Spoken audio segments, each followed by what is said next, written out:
Another day, listeners. This is Ledesma Grows Math Minds podcast. When I think about the difference between teaching teenagers and teaching adults, I imagine almost a day and night shift. Hi, my name is Joanna Ledesma, and I'm a math teacher. Teenagers are often required to be in school, while adult learners are choosing to be there. Adults are usually balancing full-time jobs, families, finances, and personal responsibilities, while still trying to pursue education and career goals. At the same time, teenagers also carry heavy burdens in their own ways. No matter the age, people are constantly juggling responsibilities, and that weight can feel overwhelming. As a high school math teacher, I have realized that many of my current teaching practices already align with andrology. Even before formally studying it, one of my biggest goals is helping students learn how to take ownership of their learning.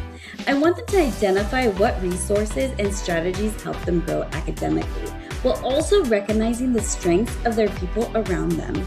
For example, I use collaborative group work with assigned roles. I also intentionally assign competence to students who may be viewed by peers as lower status because of how they look, speak, or present themselves. I want students to recognize that intelligence is multidimensional and that everyone has something valuable to contribute. I use multiple abilities lists so students can see themselves reflected in the content and feel capable within the learning environment. This connects strongly to higher education practices that emphasizes collaboration, engagement, and active participation. Research supports these ideas.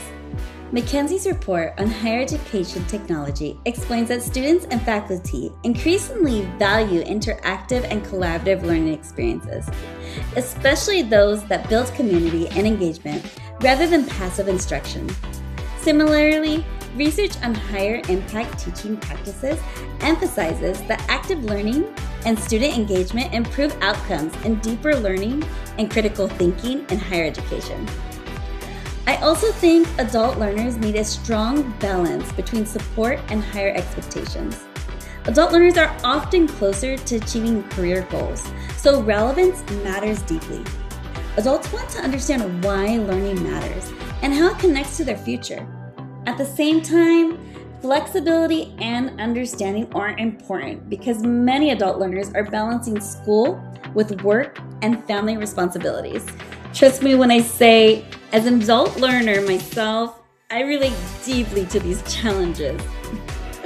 I work full-time teaching 6 50-minute periods of sophomore math classes, attend graduate school in mathematics full-time, raise 2 energetic children, 5 and 8, have a loving husband, and still upkeep my own grading system and complete my own assignments, and still try my best to be as present as possible for my family.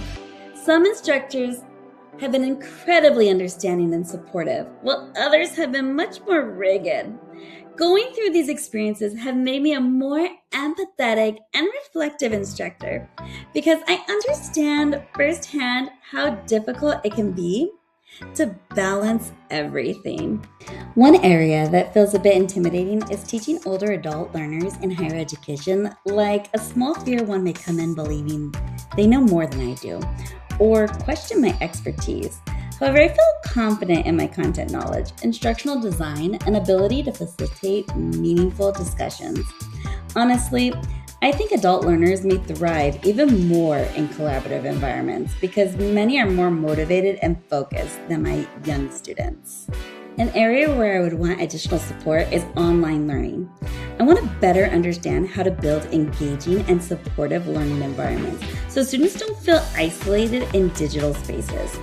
Research during the COVID-19 pandemic found that flipped classrooms and collaborative online learning approaches help students remain engaged and connected in virtual learning environments.